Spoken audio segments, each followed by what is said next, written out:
Hello sports fans, welcome to RVing with Luck.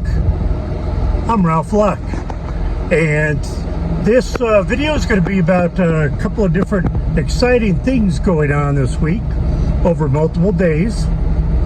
And I started today in Flagstaff, Arizona by showering at the Planet Fitness, got into a nice pair of slacks and a collared shirt, and went to a place that I love and go to frequently that is kind of like a hardware store. I don't want to be too specific.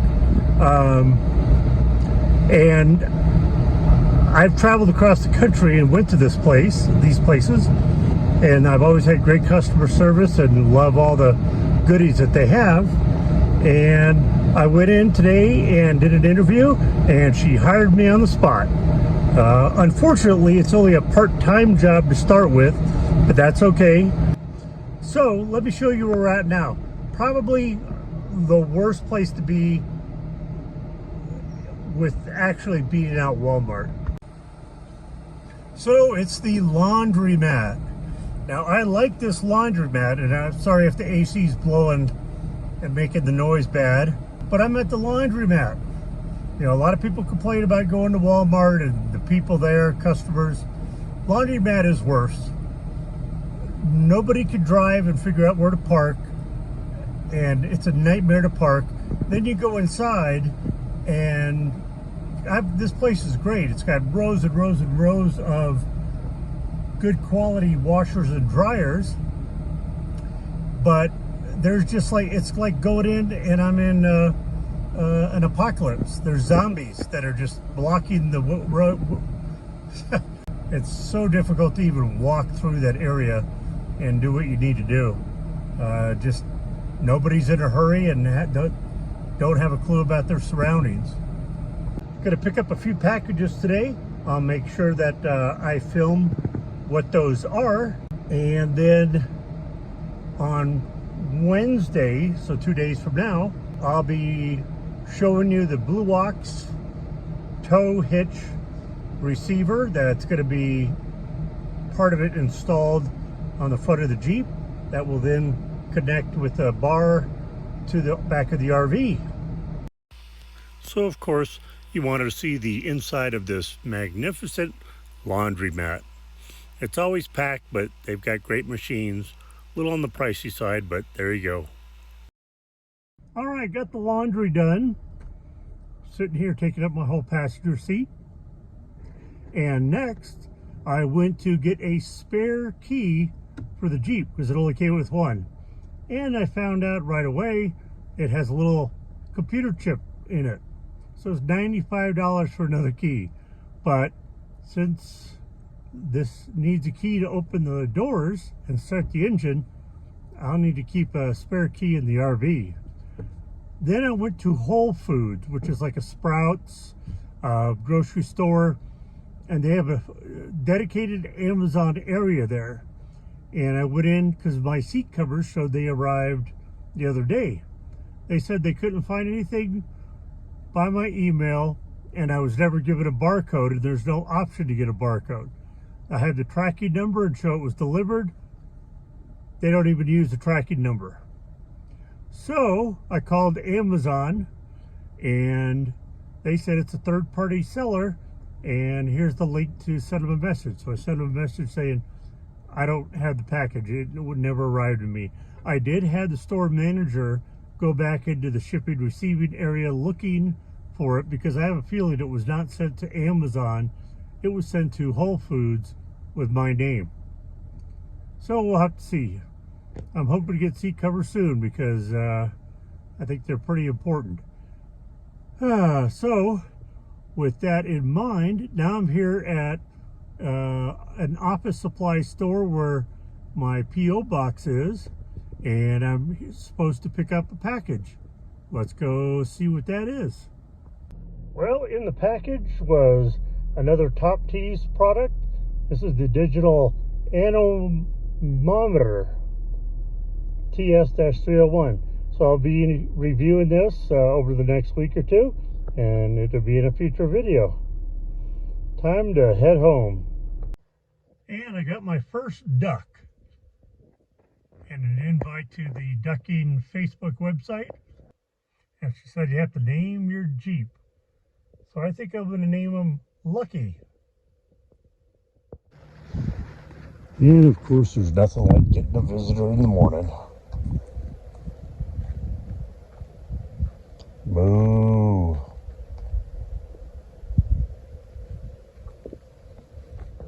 So, last episode I mentioned how the generator, for whatever reason, runs everything inside fine, but is not charging the batteries.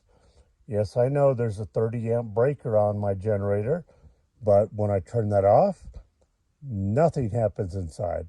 When I turn it on, I get everything running, the air conditioner and whatnot, but the batteries are not charging.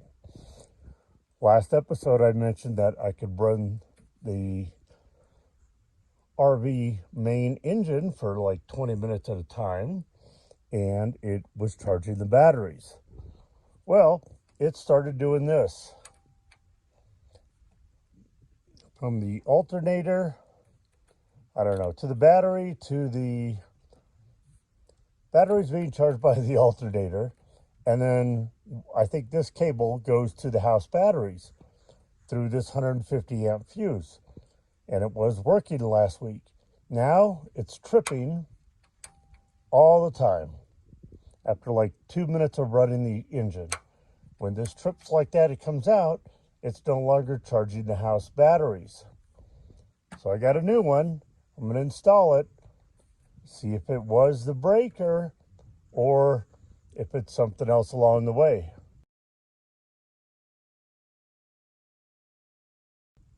Wish me luck. So this is not an in-depth video how to change this, but real quick, here's the new breaker I'm going to put in. I've taken off the 2 screws here, and now I'll be disconnecting the power. Before doing that, I will disconnect the ground. The other 2 bolts, let me see here, 13/32 to get these 2 off after I disconnect the ground. And I'll show you as I get the new one installed. And to make things trickier, the new one takes a 7/16 socket to undo those. Amazing. So I got the new one installed, battery negative back on, push that in. That's how you test it. Great.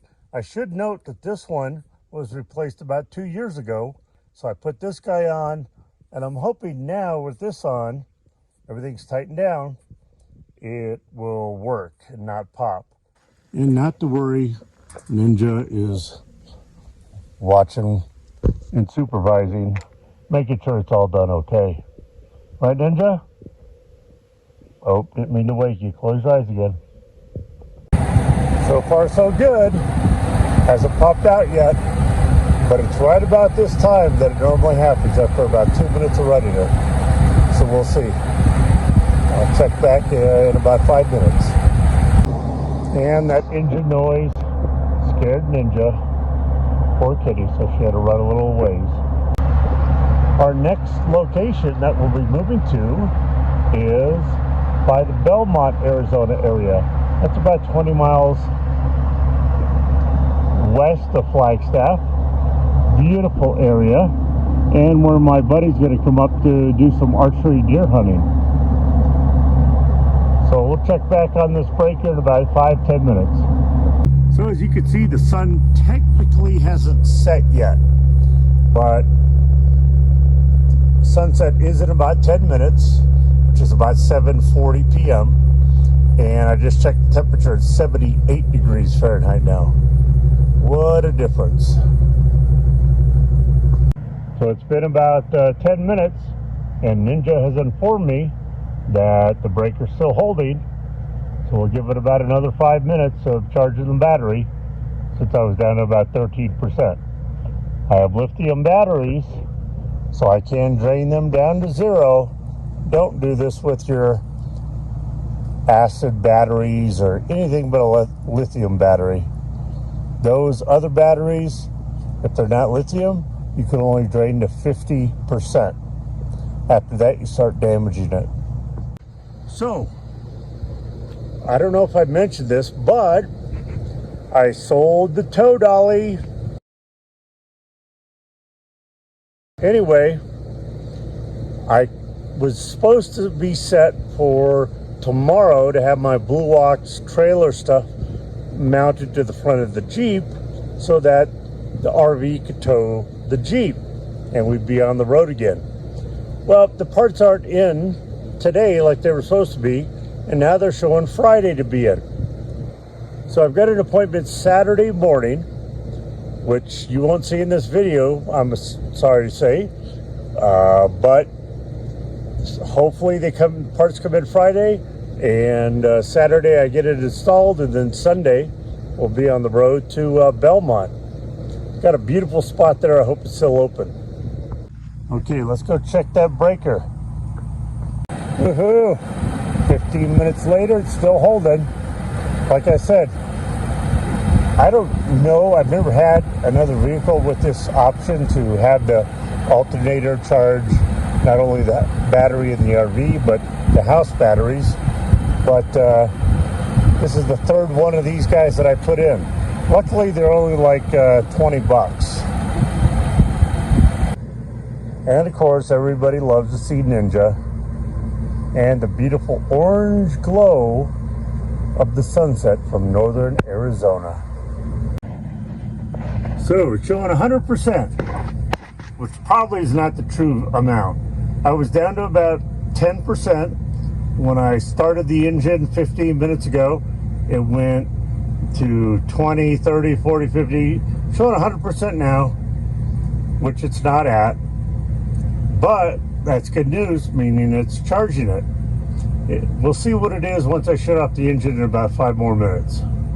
I definitely have the right cat to RV with. Oh, there you go. Roll and get all dirty, so when you come in, you can bring it into the RV. The sun has officially set, and it dropped another 2 degrees, 76 degrees Fahrenheit. I mean, it's just amazing. Okay. There goes Ninja. We're gonna come over here and check and make sure it's still doing good. Heck yeah. Like I'm saying, pretty easy fix, but if you didn't know, you wouldn't know. And the battery now shows at 79%. Usually that little display, which is the battery management system, you have to give it 5+ minutes or so. So battery's good for the night. I'll have to check it out in the next day or two on the generator. I believe it's probably an issue with the converter. We'll go into that later. But this one ran a little long.